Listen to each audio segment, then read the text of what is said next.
রাশিবিজ্ঞানের গড়ের লাস্ট যে অঙ্কটা আছে সেই অঙ্কে চলে এসেছি। দেখা যায় অঙ্কটা কি বলেছে। অঙ্কটাই বলেছে হচ্ছে গিয়ে আমার টোটাল 64 জন ছাত্রের নম্বরের গড় নির্ণয় করতে বলেছে। ঠিক আছে, আমার টোটাল 64 জন ছাত্র আছে, তাদের নম্বরের গড় আমাকে বের করতে বলেছে। দেখো এখানে আমাকে শ্রেণীসীমা দিয়ে দিয়েছে আর ছাত্র সংখ্যা বলে দিয়েছে। একটা জিনিস ভালো করে লক্ষ্য করে দেখো, এখানে যে শ্রেণীসীমানা দিয়েছে এটা বলছে 1 থেকে 4, 4 থেকে 9, 9 থেকে 16, 16 থেকে 17। দেখো শ্রেণী সংখ্যার যে নাম্বারটা আছে এটা কিন্তু ওটা ফিক্স নেই, তাই তো। এমনি সময় কি থাকে 10 থেকে 20, 20 থেকে 30, তাই তো। এদের যে আমার যে শ্রেণী সীমানার যে গ্যাপটা এটা তো দেখে বোঝা যাচ্ছে 10 10 করে আছে, তাই তো। কিন্তু এখানে দেখো কত আছে, 4 জন আছে, এখানে 5 জন আছে, এখানে 7 জন আছে, এখানে আমার 1 জন কি 2 জন আছে, তাই তো। তাই বোঝা যাচ্ছে যে আমার এখানে শ্রেণী সীমানার কিন্তু গ্যাপটা সঠিক নয়। তাহলে এই ক্ষেত্রে কিন্তু আমরা ক্রমবিচ্যুতি পদ্ধতি কিন্তু ইউজ করতে পারবো না, কারণ ক্রমবিচ্যুতি তখন ইউজ করা যায় যখন কিন্তু আমাদের এই গ্যাপটা সেম থাকবে, ফিক্স থাকবে। তাহলে আমরা হয় প্রত্যক্ষ পদ্ধতি করব, নাহলে কিন্তু কল্পিত পদ্ধতি করব। সাধারণত কিন্তু আমরা কোন পদ্ধতি ইউজ করি, প্রত্যক্ষ পদ্ধতি ইউজ করি। তাহলে প্রত্যক্ষ পদ্ধতি কিন্তু এই অঙ্কটা আমাদের করতে লাগবে। তো দেখা যাক আমরা কীভাবে করবো। আমরা ফার্স্ট আমরা লিখে দিই। তো শ্রেণীসীমা কত আছে, ফার্স্ট আমাদের 1 থেকে 4, স্টুডেন্ট আছে 6 জন, 4 থেকে 9 আছে হচ্ছে গিয়ে 12 জন, 9 থেকে 16 আছে হচ্ছে গিয়ে 26 জন, আর 16 থেকে 17 আছে হচ্ছে গিয়ে 20 জন।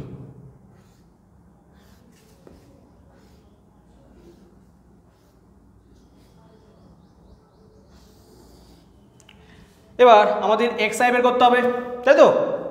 আমাদের এক্স আই কী করবো আমরা এই দুটোকে যোগ করবো আর 2 দিয়ে ভাগ করবো। তাহলে 1 আর 4 যোগ করলে কত হয় 5, 5 দিয়ে 2 ভাগ করলে কত হয় 2.5, 4 আর 9 যোগ করলে কত হবে 13, 13কে 2 দিয়ে ভাগ করলে কত হবে 6.5, আর 9 আর 16 যোগ করলে কত হবে 25, 25কে 2 দিয়ে ভাগ করলে কত হয় 12.5, আর 16 আর 17 যোগ করলে কত হবে 33, 33কে 2 দিয়ে ভাগ করলে কত হবে 16.5। ঠিক আছে, এখানে কিন্তু আমরা ওই গ্যাপ ধরে করতে পারবো না। কেন গ্যাপ ধরে করতে পারবো না, কারণ হচ্ছে কি এদের যে শ্রেণী দৈর্ঘ্যটা এটা ফিক্স নয়, তাই জন্য কিন্তু আমরা গ্যাপ ধরে করতে পারবো না। তাহলে টোটাল কী করবো আমরা সব ক্ষেত্রে প্রথমটা সেকেন্ডটা যোগ করবো আর 2 দিয়ে ভাগ করবো, প্রথমটা সেকেন্ডটা যোগ করবো আর 2 দিয়ে ভাগ করে দেবো।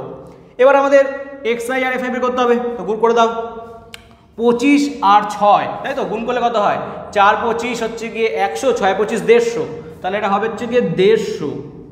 পয়েন্ট আছে 1 ঘর পর, তাহলে বসিয়ে দাও 1 ঘর পর পয়েন্ট। 12 আর 65 গুণ করে দাও, 65 গুণ 12, 5 দুগুণী 10, হাতে হলো 1, 6 দুগুণী 12, 13 আর 5 18, হাতে হলো 1, 6 7, কত আসছে 780। এবার দেখো 1 ঘর পর পয়েন্ট ছিল, বসিয়ে দাও। 125 আর 26 গুণ করতে বলেছে, তাহলে 125 গুণ 26 গুণ করে দাও, 5 6 30, হাতে 3, 3 6 দুগুণী 12 আর 3 15, হাতে 1, 6 6 7 গুণ 5 দুগুণী 10, হাতে হলো 1, 2 দুগুণী 4 5, 2 1 2, 0 5, 5 আর 7 হচ্ছে গিয়ে 12, হাতে 1 3, কত আসছে 3250। 1 ঘর পর পয়েন্ট ছিল এখানে, এখানে 1 ঘর পর পয়েন্ট বসিয়ে দাও। লাস্ট হচ্ছে গিয়ে 165কে 20 দিয়ে গুণ করতে বলেছে, আমরা 2 দিয়ে গুণ করে দিই, কত আসে 5 দুগুণী 10, হাতে রইল 1, 6 দুগুণী 12 13, হাতে রইল 1, 2 1 2 3, লাস্টে একটা শূন্য ছিল, সেই শূন্যটাও বসিয়ে দাও। ঠিক আছে, তাহলে কত আসলো আমার 3300। 1 ঘর পর পয়েন্ট ছিল, এখানে 1 ঘর পর পয়েন্ট বসিয়ে দাও। বোঝা গেল? তাহলে টোটাল আমাদের কিন্তু যোগটা হয়ে গেল, এবার এই গুণটা হয়ে গেল। ব্যাস, এবার আমাদের কি করতে হবে, যোগ করতে হবে, তাই তো। সামেশন অফ এফ আই বের করতে হবে, সামেশন অফ এফ আই। এবার দেখো সামেশন এফ আই আমার কিন্তু বের করতে লাগবে না, কারণ আমাকে টোটাল বলে দিয়েছে। টোটাল আমার হচ্ছে গিয়ে স্টুডেন্ট কত 64 জন, তাই তো। টোটাল স্টুডেন্ট হচ্ছে গিয়ে আমার 64 জন, তাহলে এখানে 64 জন ডাইরেক্ট বসিয়ে দাও। তোমার যদি অসুবিধা তুমি যোগ করে দেখতে পারো, দেখবে 6 আর 2 কত হয় হচ্ছে গিয়ে 8, 8 আর 6 14, 4 বসলো, হাতে 1, এটা যোগ করে দেখবে কত আসবে 64 আসবে কিন্তু। ব্যাস, এবার এটা যোগ করো, summation of F I x I কত আসবে, দেখো পয়েন্টের পর শূন্য আছে, লাস্টে পয়েন্টের পর শূন্য বসিয়ে দাও। 5 আর 8 কত হয় 13, 13 আর 5 কত হবে 18, 18 শূন্য যোগ করলে 8ই বসবে, হাতে এলো 1, 2, 2 এর সাথে হচ্ছে গিয়ে 9, 9 আর 2 11, 11 আর 3 কত হয় 14, হাতে হলো 1, আচ্ছা 1 আর 3 যোগ করলে হচ্ছে গিয়ে 4, 4 আর 3 7, কত আসছে তাহলে 748। টোটাল এটা যোগ করলে কত আসছে আমার 748। এবার আমরা জাস্ট সূত্র বসাবো আর আমাদের অঙ্ক হয়ে যাবে। তাহলে আমরা জানি কি, আমরা জানি প্রত্যক্ষ পদ্ধতিতে যৌগিক গড়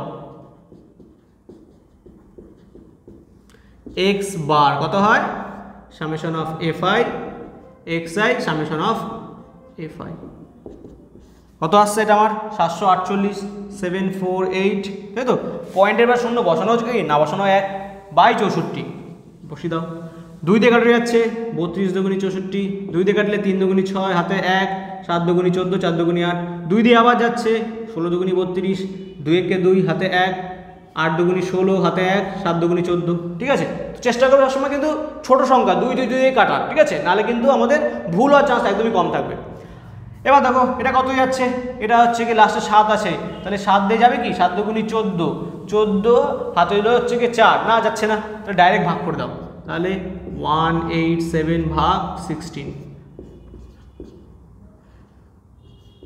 কত আসবে 16 একে 16 রইল 2 তাহলে 16 একে 16 1 1 তাই তো পয়েন্ট বসাও 0 16 দিয়ে দেখো 110 কে ভাগ করলে কত হয় 5 16 80 6 16 96 7 16 112 তাহলে কত হবে এটা 6 16 96 4 1 পয়েন্ট বসাও 0 এবার 9 16 কত জানি আমরা 144 তাহলে কত হবে এটা 8 দিয়ে যাবে 6 8 48 সাথে 4 8 একে 8 12 2 1 পয়েন্ট 0 দাও তাহলে এটা কি 80 থাকছে তাই তো তাহলে অ্যান্সার কত হবে আমার অ্যান্সার হবে হচ্ছে কি 11.68 তাহলে এটাই কিন্তু আমাদের উত্তর হবে ঠিক আছে তাহলে টোটাল প্রাপ্ত ছাত্রদের গড় নম্বরের যৌগিক গড় কত হবে 11.68